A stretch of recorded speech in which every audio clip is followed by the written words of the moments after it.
During Trump's State of the Union, he told a lot of lies. Nobody was surprised, perhaps, by that. Some of them, it almost feels pointless to fact check because it's been done so many times. But I like the imagery of him telling a room of people something that they all know isn't true and them wildly applauding as if it was true. Take a look. So despite the disappointing ruling, these powerful country saving, it's saving our country, the kind of money we're taking in, peace protecting. Many of the wars I settled was because of the threat of tariffs. I wouldn't have been able to settle them without. Will remain in place under fully approved and tested alternative legal statutes. And they have been tested for a long time. They're a little more complex, but they're actually probably better, leading to a solution that will be even stronger than before. And as time goes by, I believe the tariffs paid for by foreign countries will, like in the past, substantially replace the modern day system of income tax, taking a great financial burden off the people that I love.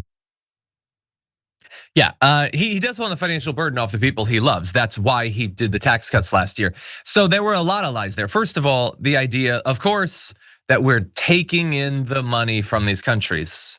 Come on, please.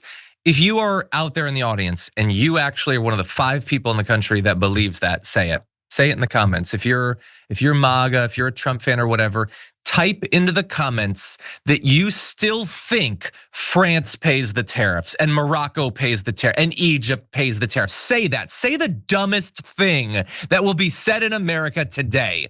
I don't think you will. I don't think you're that dumb. But Donald Trump said it enthusiastically. And all those people, 200 plus millionaires and billionaires stood up and cheered. Yeah, I think foreign countries pay for tariffs and that's gonna save us. Yeah, 100%. There are the lies about the legal justification, the idea that he can do it permanently. There's a lot of lies there. But that's just like the standard lie that he's already told. There was also a new lie, or a lie he occasionally brings out, the idea that, hey, we're taking in so much money that we could probably get rid of the income tax. You know, the tax that's progressive, the tax that, until they actually avoid it with their networks of lawyers and everything, rich people have to pay. We're just gonna replace it all with tariffs. There are a couple of issues with that plan though. First of all, income taxes generated roughly 13 times more revenue than tariffs did in the latest fiscal year. Now you might think, okay, well then just make the tariffs even bigger. But the issue is that as you make the tariffs bigger, you don't actually bring in more tariff revenue because you actually drive down the people who are willing to buy the things in the first place. You might actually get less tariff revenue as you raise it up. Yeah, income taxes brought in $2.6 trillion. They say the customs duties that we paid, again, that is a tax, was about $195 billion. So I'm not sure that you're gonna be able to replace the income tax with it. And the issue, even if you were able to, is that the tariffs are inherently regressive. The more you need to actually buy, the higher percentage of your income that goes into actually buying things, the more you pay in that tax. Wealthy people are not paying 30% of their income in buying stuff from Canada or whatever. And so, but they do pay a higher income tax. So you can swap that, put more of the tax burden on the people with the least. And this is supposed to be a demonstration of Donald Trump's both combined competence in understanding the economy, which he clearly doesn't, and love for the American people, which obviously you would never do this if you love them. And so I have another fact check I want to do, but I want to give you a chance to jump in on that because the tariff is obviously one of the biggest things going on right now. Sharon, what do you think?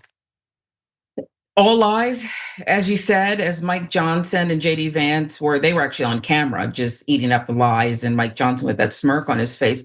But the whole time I just kept thinking, and by the way, has anyone entered the chat and said Egypt's pain? Has anyone done it? I haven't you could seen check that. anyone. I just kept thinking about like the Oscars. Well, when they play the music, because someone goes on and on and on and on, and it's like, where's Will Smith when you need him, right, to run up there and take care of things? It's just, we have to stop pretending. I'm up to. Over here, I'm thinking, I'm with the Democrats who said, I'm not going to listen to this crap. We got other things to do than listen to this liar. And then I'm with the people who got kicked out or, shouted that you're killing Americans. But it was a speech that desperately needed even more interruption. No one believes you. But why are we giving this airtime? I get it, he's the president, but stop the lies. At least minimize them. Just 5, 6, 7 lies. Not hours of lies at a time. 2 These hours. buckets of lies. It's too much. What are you gonna tell your daughter? This is the only liar president she'll know for now. Maybe hold the lesson. Hold the lesson.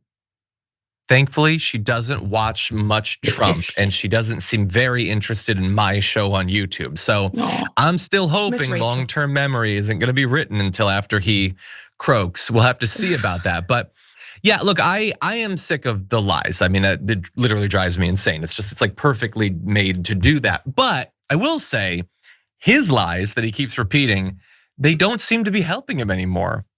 So I'm a little bit torn on whether I want him to keep saying them in speeches like that. Again, it's because some of them are so on their face blatant lies that they can't help but do more damage to him.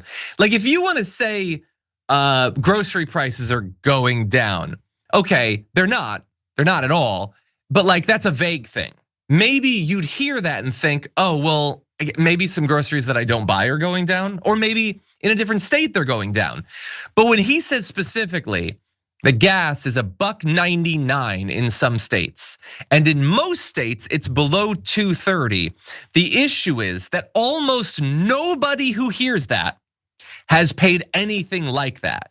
So I hadn't checked the gas prices in a while, and I felt like maybe I'm a little bit out of date. I'm gonna bring it up. So I'm on the website once again on AAA. The national average price is $2.98.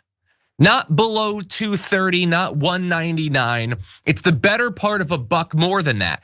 And so he says, okay, well, I'm thinking, okay, California's expensive. It's like $4.60 on average, which is more. Maybe there's some places, maybe this is just like a blue state thing. Damn Gavin Newsom. Maybe if you go to red states, it is below $2.30 and they'll love this message. This is tailored to them. But I don't know, I'm looking around on this thing. Texas is over $2.60. Florida's over $2.90. I don't know, how's Louisiana do? Louisiana's almost $2.60, Mississippi $2.52. Like, I cannot find a single place that is $2.30, let alone $1.99. And he keeps telling them that over and over. It feels like they've got this economic wound and he keeps sticking his thumb in it. But first he puts some salt on it, then he sticks it into there and he lies to their face about something that they know to their bones he doesn't know anything about, because that dude hasn't pumped gas since the 60s. He has no idea what gas prices are actually like.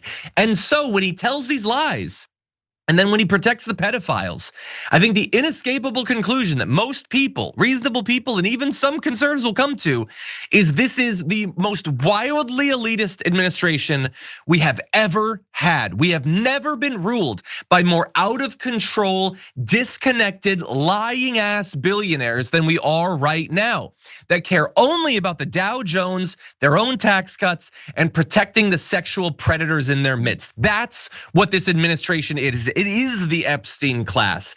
And that speech was a speech to the Epstein class, congratulating them on the economic murder they've gotten away with while ignoring the struggles of regular Americans, including the vast majority of his voters.